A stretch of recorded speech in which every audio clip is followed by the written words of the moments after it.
El octavo secreto. El poder de la integridad. Habría resultado difícil encontrar a una persona en toda la ciudad que no hubiese oído hablar de los almacenes Honesty Henry. Se trataba de una cadena de grandes almacenes famosos por vender productos del hogar a precios sin competencia. La ética era simple. Si deseas un artículo de confianza, pero no te importa demasiado la marca, no hay mejor lugar para comprarlo que Honesty Henry. No había trampa ni cartón. El envasado y empaquetado del artículo era simple para mantener los costes bajos.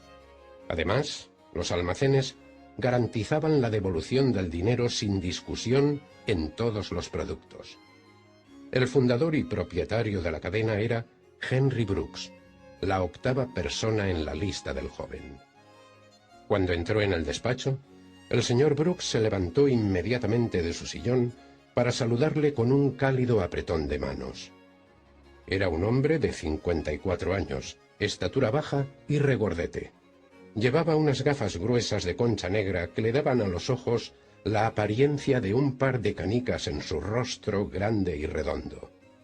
El joven le relató con brevedad su encuentro con el anciano de origen oriental. ¡Estupendo! Así que quieres ser rico. Sí, ¿Y qué piensas de los secretos de la riqueza abundante que conoces hasta ahora? son francamente muy interesantes. ¿Qué sabe usted al respecto? Permíteme que retrocedamos 30 años en el tiempo. Tenía 20 y pocos años y anhelaba ganar mucho, mucho dinero. No me preocupaba demasiado cómo lograrlo, pero mi objetivo era llegar a ser millonario a los 40 años. Y ese era mi principal problema. ¿Por qué? Pensé que la solidez de propósito era esencial para crear riqueza abundante. Lo es, pero no me refiero al objetivo de hacerme millonario. No había nada malo en ello. Mi problema radicaba en que no me importaba cómo lograrlo. Estaba tan inmerso en ese anhelo que no le presté atención a uno de los secretos más importantes de la riqueza abundante: el poder de la integridad.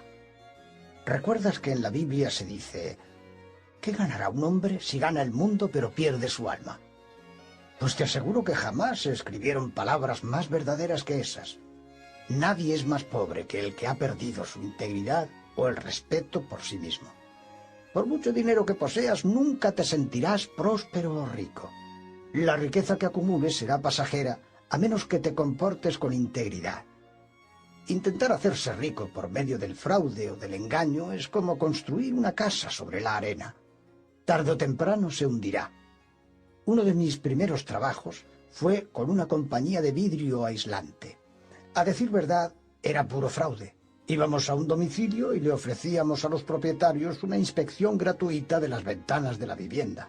Naturalmente les recomendábamos que las reemplazaran por otras nuevas y les ofrecíamos un presupuesto especial, a mitad de precio, si nos permitían emplear su vivienda para fines publicitarios. Les decíamos que el trabajo total rondaba el 1.000.000 de pesetas y les convencíamos de que podrían ahorrarse 500.000 pesetas si nos permitían hacer unas fotos de su casa antes y después del cambio de las ventanas. La verdad es que me resultaba fácil. Descubrí que tenía cierto talento para persuadir a la gente y conseguir que firmase un contrato. Yo recibía una comisión de un 20% por cada cliente, además de una bonificación, así que me iba muy bien. Podía ganar más de 400.000 pesetas en una semana. Pero un día todo cambió. Llamé a una vivienda y un señor mayor, de origen oriental, abrió la puerta.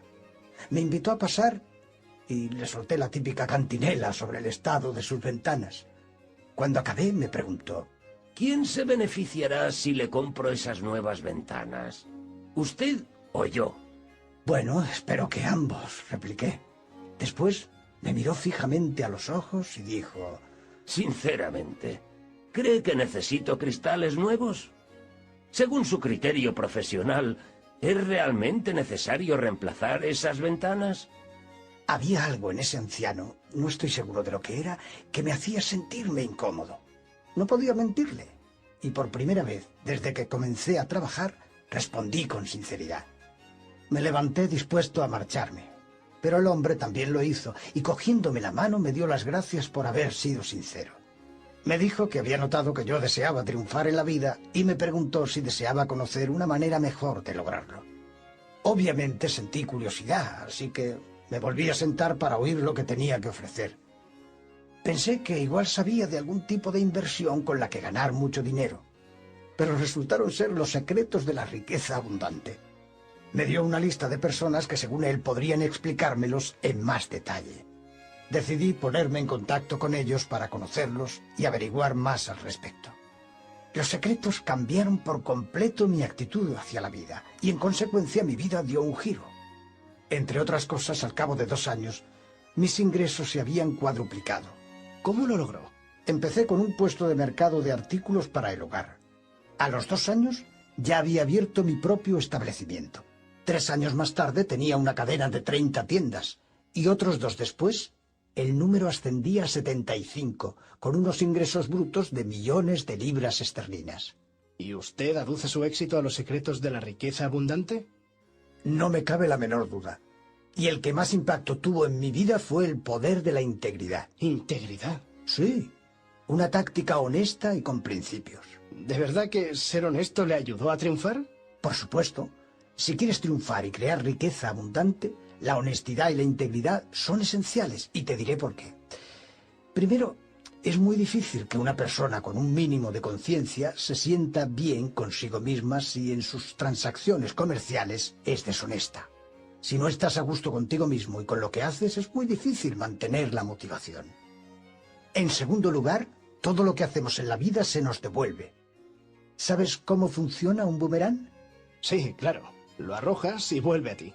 Pues así es la vida. Es una de sus leyes más básicas y todos los libros de religión nos advierten sobre ella. La religión hindú la llama karma, la Biblia el juicio. Cosechas lo que siembras. Llámala como quieras, pero nadie puede eludirla. Nuestras acciones, nuestras palabras e incluso nuestros pensamientos son como un boomerang que siempre vuelve a quien lo arrojó. ¿Lo que usted insinúa es que si uno engaña a la gente, te acabarán engañando? Exactamente. Puede que no lo haga la misma persona a la que tú engañaste, pero siempre te ocurrirá. El joven pensó en su trabajo. A veces hacía cosas que no eran estrictamente honestas. La más obvia de ellas era, por ejemplo, engañar a su jefe y escabullirse del trabajo por motivos de enfermedad cuando realmente no estaba enfermo. Sabía que no estaba bien, pero su razonamiento era que como todo el mundo lo hacía, ¿por qué iba a ser el único en no hacerlo? ¿Qué haces si todo el mundo está haciendo algo deshonesto? Lo que otras personas hagan no es de tu incumbencia. Ellos tampoco pueden escapar de la ley del karma. Así que es un poco estúpido usar las acciones de los demás como justificación de nuestra propia conducta. Además, todo engaño y fraude sale a la luz tarde o temprano. Siempre acaban descubriéndonos. Y cuando sucede, todo lo que hemos construido se derrumbará como una tonelada de ladrillos. Pero seamos realistas. La mayoría de las personas ricas son un tanto delictivas, ¿no? En absoluto. La noción de que las personas ricas son delincuentes es tan ridícula como sugerir que todos los pobres son santos. De hecho, siempre que encuentres pobreza, también encontrarás delincuencia. Los índices más altos de delincuencia se encuentran en las zonas más pobres. ¿Por qué es así? Porque la carencia y la pobreza son a veces excusas para la delincuencia. La riqueza abundante solo se logra mediante la honestidad y la integridad. Pero según mi propia experiencia, la mayoría de las personas en empresas y negocios engañan o hacen trampas. Me da la impresión de que te relacionas con la gente equivocada. Pero ¿por dónde trazas la línea que separa lo que está bien y lo que está mal? Especialmente si tus competidores son deshonestos. Lo más fácil es que cuando consideres un curso de acción a tomar, te hagas unas preguntas. La primera, ¿es legal? Si se trata de una actividad ilegal, te estás metiendo en problemas. La segunda, ¿es moralmente correcta? ¿Por qué habría de preocuparme por eso? Si no es ilegal, no puedes meterte en líos. Es cierto en lo que concierne a la policía y la ley. Pero recuerda que lo que hagas vuelve a ti. Si te ganas la vida de una manera que no es moralmente correcta, tarde o temprano saldrá a la luz. Y entonces, ¿cómo te sentirás cuando todo el mundo descubra tu conducta? Solo tienes que abrir el periódico para ver que los actos inmorales en negocios o en la vida personal pueden conducir a una persona a la ruina. El joven asintió con un gesto. Lo que nos lleva a la tercera pregunta que debes formularte. ¿Me hará sentirme orgulloso de mí mismo? Si no te sientes orgulloso de lo que haces es porque hay algo censurable en ello. La cuarta pregunta es, ¿me agradaría que mi familia sepa lo que voy a hacer? ¿Estaría tu madre orgullosa de ti si se enterase? Si estás pensando en hacer algo que fuese motivo de vergüenza más que de orgullo para tu familia, es una buena indicación de que no es lo adecuado. Y por último, ¿me respetaré a mí mismo después de hacerlo? Si estás a punto de hacer algo que ponga en entredicho tus principios, estarás sacrificando el respeto por ti mismo. Es muy difícil convivir con alguien a quien no respetas, especialmente si esa persona eres tú. En última instancia, la fórmula más segura es simplemente no hacer ni decir nada que no quisieras que te hagan o digan de ti. Cuando el joven acabó de escribir esas preguntas en su cuaderno, levantó la vista y le preguntó al señor Brooks. O sea, que si alguna de las respuestas a esas preguntas resulta ser no, independientemente de lo rentable que sea la transacción, lo mejor es no seguir adelante. Así es. Con demasiada frecuencia la gente comete el error de intentar hacer dinero y adquirir riqueza sin tener en cuenta sus principios o las nociones básicas de lo que es moralmente correcto o incorrecto. Piensan que el dinero es un fin en sí, pero no es cierto. El dinero es un medio hacia otros fines. Y con frecuencia, cuando nos centramos en esas otras metas, en vez de en el dinero, descubrimos que podemos llegar a ellas con más facilidad. Gracias por compartir todo esto conmigo. Dijo el joven cuando se levantó de la silla, listo para despedirse. Me ha dado mucho sobre lo que reflexionar. Me gustaría hacerle una última pregunta antes de marcharme. ¿Vive ese señor oriental aún en la misma dirección? Ni siquiera sé si vivió allí alguna vez. ¿Qué quiere decir? Unos meses más tarde volví a esa casa. Solo quería darle las gracias por sus consejos y ayuda y comunicarle el giro tan enorme que mi vida había dado. Pero en esa ocasión me saludó una pareja de ancianos quienes insistieron en que llevaban viviendo en esa casa 20 años. Nunca habían oído hablar de un anciano oriental. También le pregunté a los vecinos, pero nadie sabía nada de él. Esa noche, antes de acostarse, el joven repasó las anotaciones que había hecho. El octavo secreto de la riqueza abundante. El poder de la integridad.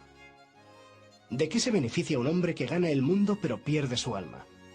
Nuestras acciones, palabras e incluso pensamientos son como bumeranes. Siempre vuelven a nosotros. Intentar crear riqueza mediante el engaño y el fraude es como intentar construir una casa sobre arena. No tardará en derrumbarse. Cuando consideres un curso de acción en tu vida personal o en una empresa, formula las siguientes preguntas. ¿Es legal? ¿Es moralmente correcto? ¿Me hará sentirme orgulloso de mí mismo? ¿Me gustaría que mi familia se enterase? ¿Me seguiré respetando a mí mismo después de haberlo hecho?